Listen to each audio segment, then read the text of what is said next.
Hey everyone, Angus here. Recently, my friends and I had the opportunity to speak to Katie, who is a skins QA lead at Riot Games. We had the chance to talk to her about the day-to-day activities, as well as the process for quality assurance when skins go through the lifecycle process and are released live for League of Legends. I also had the opportunity to ask her about her career trajectory, as well as how to work in the games industry, and so forth. So this video is pretty much just a condensed version of that meeting, and if you notice that there's any weird cuts now and then, it's probably because I couldn't say a cohesive sentence and I had to cut it down so it sort of made sense. So I do apologize for that, and without further ado, I guess we can begin. I guess I'll go give you a little context. I'm Katie. I've been at Riot since 2014. Been on skins the entire time, so it'll be almost 7 years in June. It's a dream job. I've played League, like I said, since 2010. I've just been an avid player. My roommate in college got me into it, so I played Annie 1 to 30 exclusively, uh, and then moved to support. So I'm a mid-support player, like Plat 2, I think I peaked. All right, awesome. So my question for you would be like, going through college and stuff, like, what were you studying, and how has that led to where you started at Riot? My story is like really odd, and everyone's like, "How did you do it?" And I'm like, "I majored in graphic design. I went to Becker College in Worcester, Mass. It's like right across the street from WPI. So a lot of my friends were in the gaming discipline. So I kind of saw a lot of the stuff that they were doing, and I was like, "This is really cool." Meanwhile, I'm like drawing and doing art in the corner of our dorm. So once I graduated, I actually worked at a magazine for a while. I did a lot of their ad spreads and I did some freelance writing. But a friend actually said, "Hey, I work at Turbine. We're working on Infinite Crisis," which is kind of like the DC version of League kind of thing, like a MOBA. Yeah. And he's like, "I think you'd be really good at it. You've played League for a while." And I was like, "Sure, why not?" Like I never saw myself in games. He's like, "But we have a testing role open." Gave that a shot. And I loved it. It was really fun. I tested cosmetics for that game as well. And I had the opportunity to go to GDC that year as well, where I met a Riot recruiter. And he was like, "Hey, like you're already kind of like working in this field. Like, do you wanna apply here?" I was like, "Yeah, like I've loved League since, I started playing before season one." And that's kind of how I got rolling into video games and like working at Riot.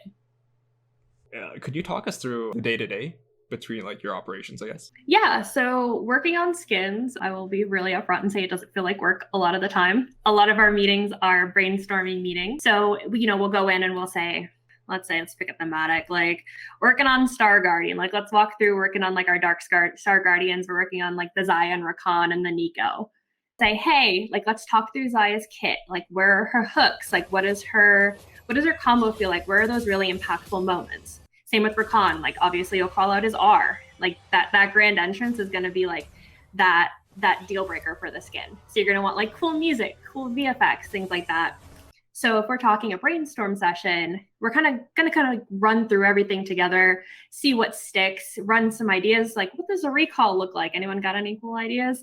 And from there, we can kind of narrow it down, pick what we want to do, and then we hit the ground running. So each discipline will kind of take their bits and pieces. And then once a week, we sync together and we do a review. And in the review, we all give each other feedback, say, hey, this is how my queue's looking for Xayah right now. And we're like, looks great so far, needs a little bit more impact, or, not really feeling it. The sound isn't really hitting it for me, things like that. Other meetings that we do are just general syncs with like any of our testers, make sure that they have all the testing materials that they need. We usually send them out with like documentation so they know what they're testing, what the skin's supposed to look like. We don't just blindside them. PBE with like, here's your content. Good luck, everyone. We tell them if there are any like interactions they should be aware of, or with the new Katarina skin, for example, how they would go about switching all of their blades, because a lot of people didn't know you needed kills to do it. Same with Elementalist Lux. When I worked on her, I had to write up documentation on how to collect your motes and how you would level up and which combinations did what, things like that. A lot of it's just very collaborative. Our teams, when we are in the office, sit next to each other in a pit. So we're kind of in a semicircle. So we can always just turn around and talk to each other. And that's, I think, the key to making a lot of the cool stuff that we do is that we're always with each other and we're always interacting with each other via meetings, syncs, and nothing's ever really done like on your own. You always have somebody to bounce ideas off of. Oh, sounds great. I'm curious now. You guys work so well together in like a personal space together. I guess the change with COVID happens where we all, like most of us at least, are working from home.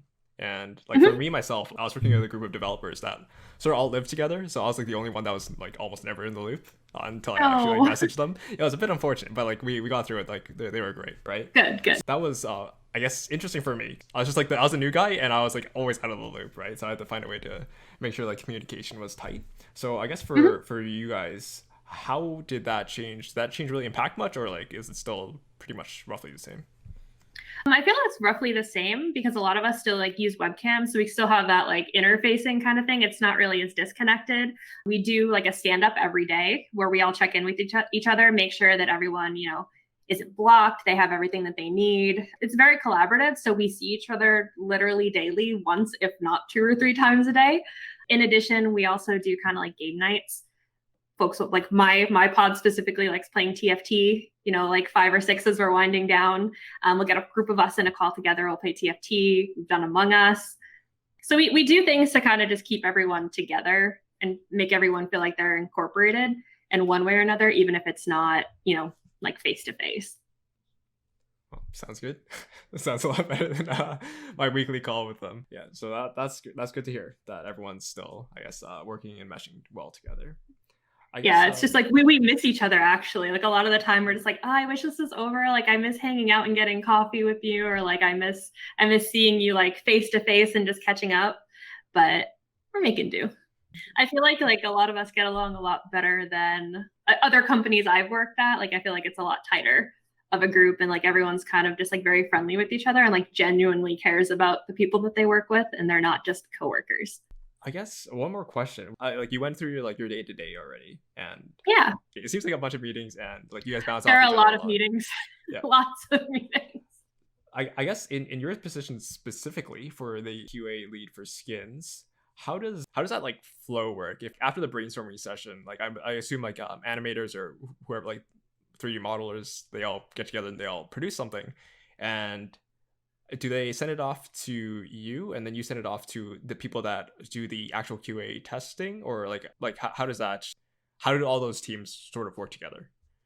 Yeah, so it's more or less like that. So we have internal test environments, which are similar to PBE. So it's basically the same thing, just internal. Obviously, it's stuff that's not released yet that our testers have access to. So they can see it every day, times a day. They'll get an update to the build kind of thing. Our QA is embedded, which is pretty rare. So myself and my other QA folks are working with our pods from start to finish. So in concept, if I see something that I think like isn't going to fly, like, oh, like the rig isn't going to handle that well, it's going to stretch, it's going to clip, I can say like, hey, I've worked on this skin before, or worked on this champion before, and this skin, like it can't handle this. Like there's no way. As we go further, I can say like that Lux Q, like there's gonna be some clarity issues here. I can call out these types of things early. So basically we're the voice of the players throughout the entire process. So once we get something that we feel is like in polish phase, so that's like pretty much good. It's kind of what you see on PBE. We're just about finished. Then we'll actually get our testers in to start checking to make sure that all the sounds work, make sure all the VFX work, make sure the animations work.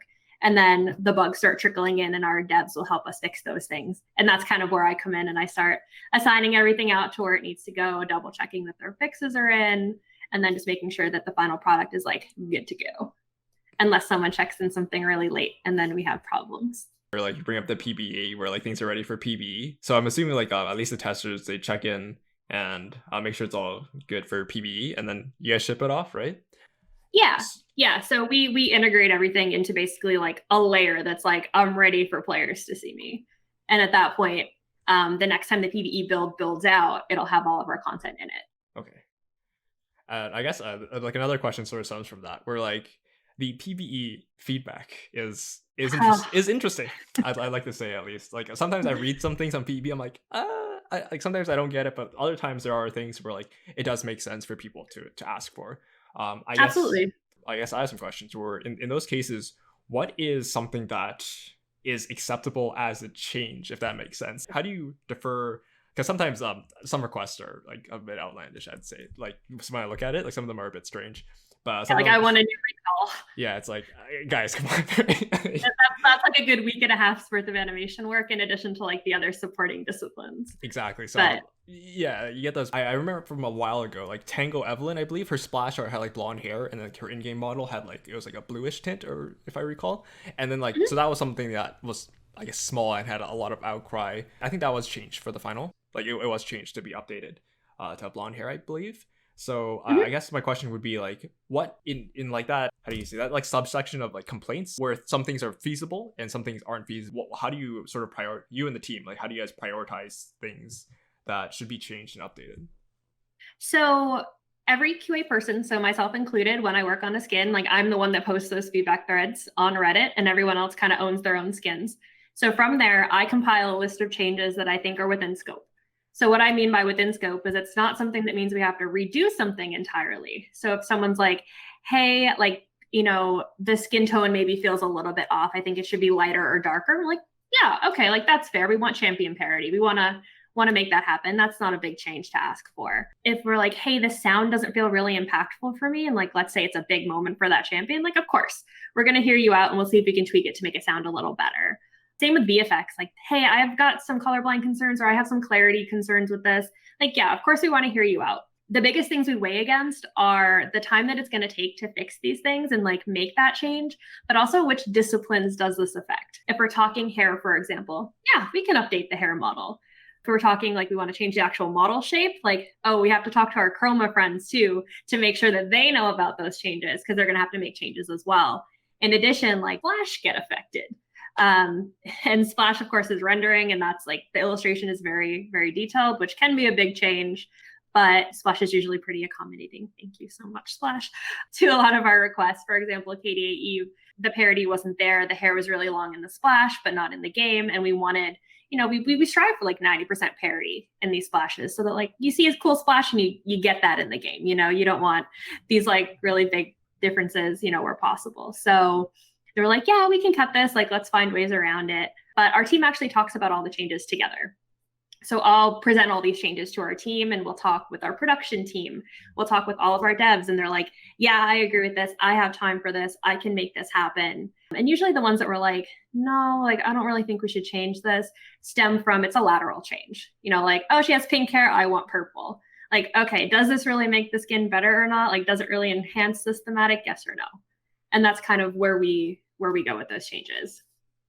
Okay, one more thing though. Yeah. Recently, just from like recent memory, like Jin got disabled for like last week. Yeah, right? Sure did. So I sort of died to an invisible Jin W. So Yep. that happens, right? During the testing period, things could be missed. Like maybe if you're just playing Jin and testing out the abilities, you fire the W, it looks perfectly fine for you. Checking it from the enemy perspective sometimes is missed. So issues like that tend to happen. You guys have done a great job. I honestly have not been killed by anything weird. No, but it happens. It happens. But it does happen, right? Like there's like one of the rare instances where it happens to me, right? With these bugs like that are a bit maybe the reproduction isn't too difficult for the bug, but itself is just like it's something that it's a bit out there to like check for.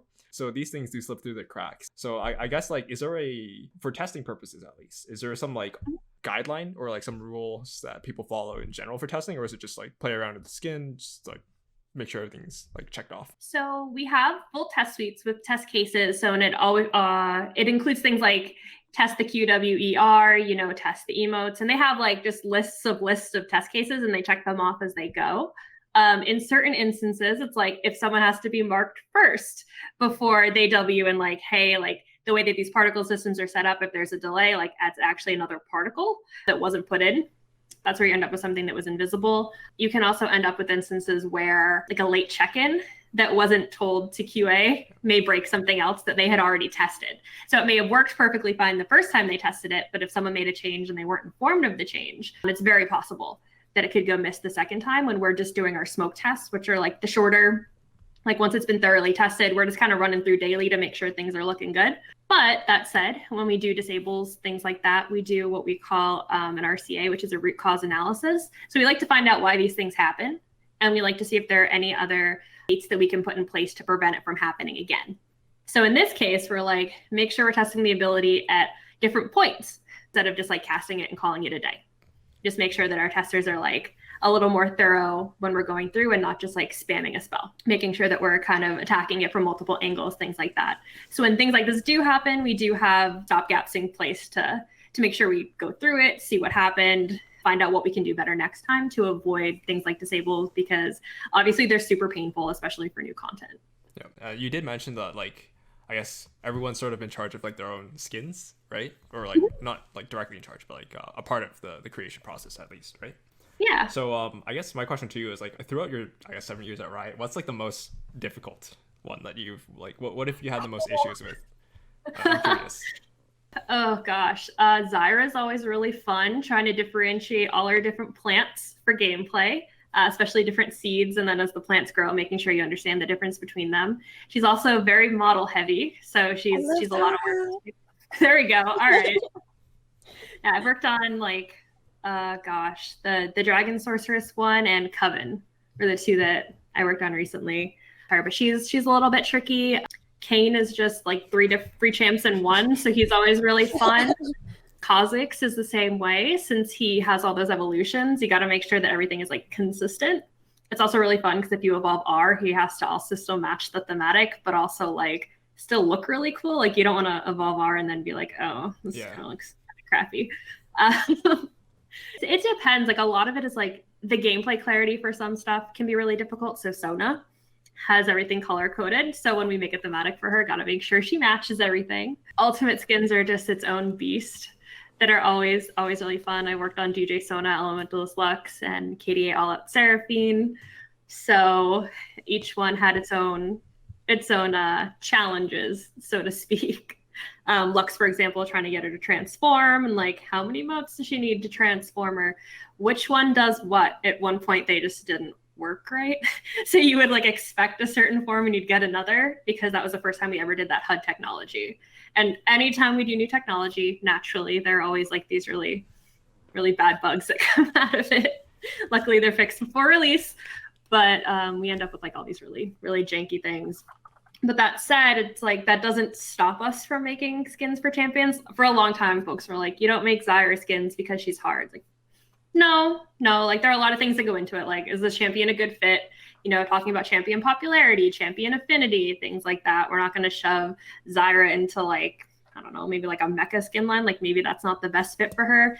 Maybe she's better off suited for like those more natural, like organic type skin lines. And of course, when we talk about new thematics, we talk about who goes into what. We obviously like pull into like what the main's like if you're pulling up a LeBlanc main, like what skin is used the most to kind of gauge where that interest lies. Like which skin don't you ever see? You know, like I'm sure you see it too. Like if you see an Aatrox player, they're going to pick one skin over the other. Yeah. Truly. So it's like things like that help us. We use a lot of insights when we pick these choices. We don't just throw like darts at a wall and we're like, Fizz is going to get this skin now. It's very data driven these days. And so we make a lot of these smart choices based on that. Wow. Okay. So it sort of went from like you and your friends from like college, you got really used to it, and then I guess things just let off from there, connections and so forth, right? Yeah, I would say like in the games industry, connections are your number one best friend. Just because it's like you get hit up, like your friend like maybe works at Activision, or like another friend works at like Blizzard, and you're like, oh, like I like these games and things, and you can always be like, hey, I can refer you, or you know, like I've seen a lot of my friends help each other out. There be layoffs, or just like, hey, we're working on a new project, need some new people. Do you want to come move out here and work with us? But a lot of us are still very willing to kind of share our craft knowledge, game industry knowledge, and things like that. A lot of folks are very open to like helping folks who are interested in the same craft or the same type of trajectory for a job. Okay. Another like follow up to that though.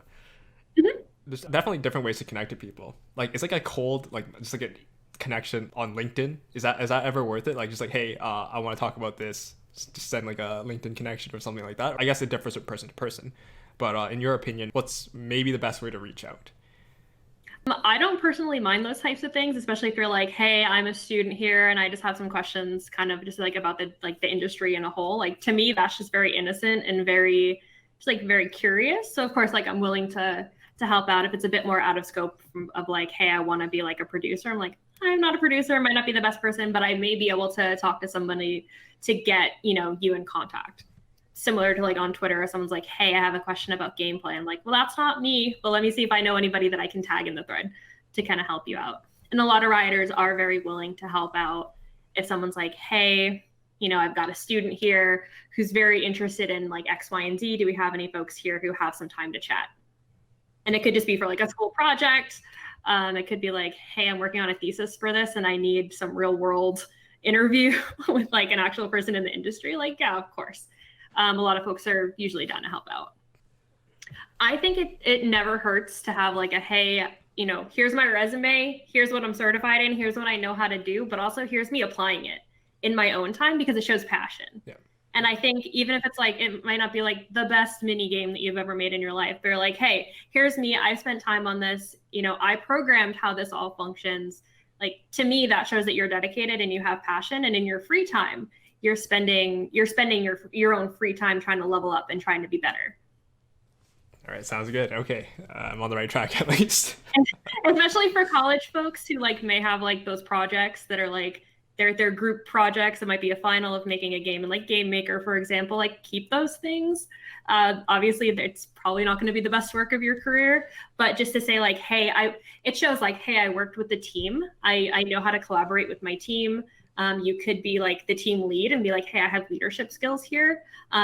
Especially if you don't have that experience, or say like, hey, I created this and this is what went into it. And you can speak very, very eloquently to how you programmed it, why you programmed it a certain way. Like, there are a lot of things that you can do, and like, hey, that's your work. Like, that's your baby. Yeah, for sure.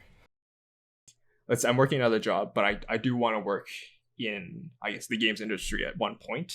How, like, I'm not quite sure if you would have the answers, but like, how would you recommend that people try to like transition, if that's the right word? Yeah, for sure. So first off, QA engineer is a term that we use, and we're not all engineers. I'm an engineer technically. So QA engineer is like a nicer, like more industry standard version of saying QA analyst. So for example, I don't program. I cannot program to save my soul. I work on cosmetic content, so a lot of my stuff is aesthetics and things like that, which is where the graphic design degree really helps out. I would recommend for folks that want to join games, especially for programming or QA, things like that, learning different languages for coding, in addition to getting certifications and things. So for example, for QA, there's a really good fundamental course called ISTQB.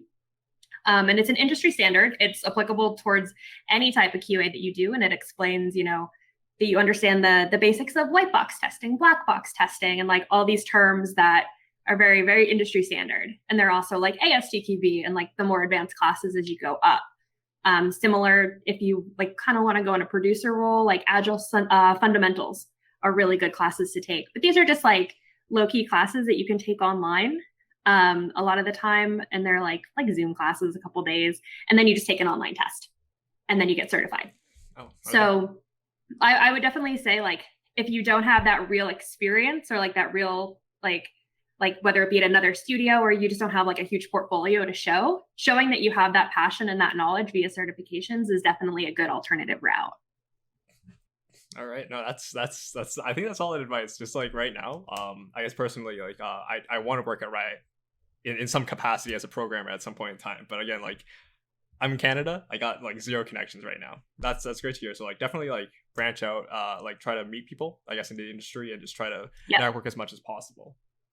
Yeah, for sure. Like if you have like LinkedIn, joining any of those groups, things like that. If folks from industries do talks at colleges, or just, talks in general, always go to those, like take advantage of those types of things, just because like you can gain so much insight, especially from a personal level, as opposed to, just like seeing a recorded talk from a company that they post on their social. Usually those one-on-one interactions really give you the insight of what it's like to work at one of those companies.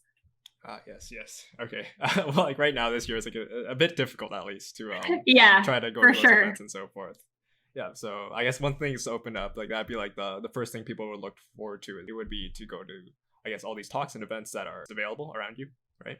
For sure. Even things like PAX offer really good panels on like what's it like to work in games, or like if specific genres, things like that. And of course, like all the PAX panels are free with your admission. So if you can't afford to go to something like GDC, which is definitely more industry professional, a lot more expensive, I think things like PAX and other conventions that offer, like real experiences and real advice are just like really, really useful. So like I guess personally, like I learned like black box testing, like white box, all that stuff, and like smoke tests and so forth, like just on the job, Yeah. I guess. But like okay, I didn't know there's like an actual thing that I should be doing to get certified, and just like have it there. So that's good to know. Yeah, so you're already ahead of the game if you already know about like test suites and test cases and things like that. If like you're probably accustomed to a lot more of it than you think. A lot of it's really just baseline and getting that understanding of like a common language. So then I say like, hey, did you get your test suite done? You understand what that is versus test cases, and everyone's just kind of speaking a common language. Yeah. Okay, that's good to know. And I guess so you did mention that like your department was hiring, right? Yeah. So like, where would people find, I guess, these openings? Just because like when I was looking at the careers page, I didn't really like see much, right? Maybe I missed something. But like there's also things where I know people like that are like higher rank, perhaps like they go in for playtesting, I assume, and like other things as well. So that's the gameplay analysis team these days. So they did rename a little bit. So if you don't see playtest team or playtester, it's just called GAT or gameplay analysis team. Just because they do more than playtest, they actually help us out with a lot of balance changes, reworks, new champs. They test it all. And they give really good feedback on it. And those are our high elo players. Those are, I think, like our D3 higher ranked as a requirement. I think it's D3 these days since D5 doesn't exist. But yeah, those are our folks. In general, I would say the careers page is your number one place to go. It is updated almost daily. Okay. With like a job or two here. We have offices all around the world. So there are bits and pieces here and there. They get added as the spots open. And obviously, just in general, for anyone listening to it, we do internships as well over the summer. And those internships vary by, different disciplines. We've had like concept artists, we've had VFX artists, we've had tech artists, all types of like programming, things like that. It really depends on like who wants to run the plan, like do we have the room, do we have the bandwidth, and then we set up the program and we fly y'all out, or in this case right now we're doing it all online, but generally you get the whole experience and you come hang out with us for the summer. Well, there you have it. And it seems that if you want to work in the games industry, in addition to improving on your own skills as a programmer, artist, or whatever discipline you're following, the connections that you make are also important, as they will be able to perhaps assist you or give you advice on your portfolio, or maybe a job opening happens and they do mention you and so forth. So it's always great to have those connections. In addition to that, in your spare time, if you can work on other things like portfolio work, then that's also great, just so people can see that you are passionate about what you want to do and you are spending your time, I guess, outside of work or outside your day-to-day activities to improve on your craft and so forth. So I wish you all the best of luck when moving forward. Hopefully you guys get your dream job and so forth, or at least are working towards it. Take this all with a grain of salt, because you're always unemployed.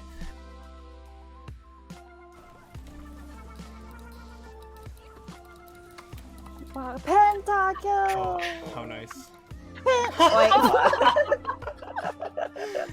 Nice. Forgot it was YouTube. You know what I'm gonna say. If you like the video, honestly do whatever you want.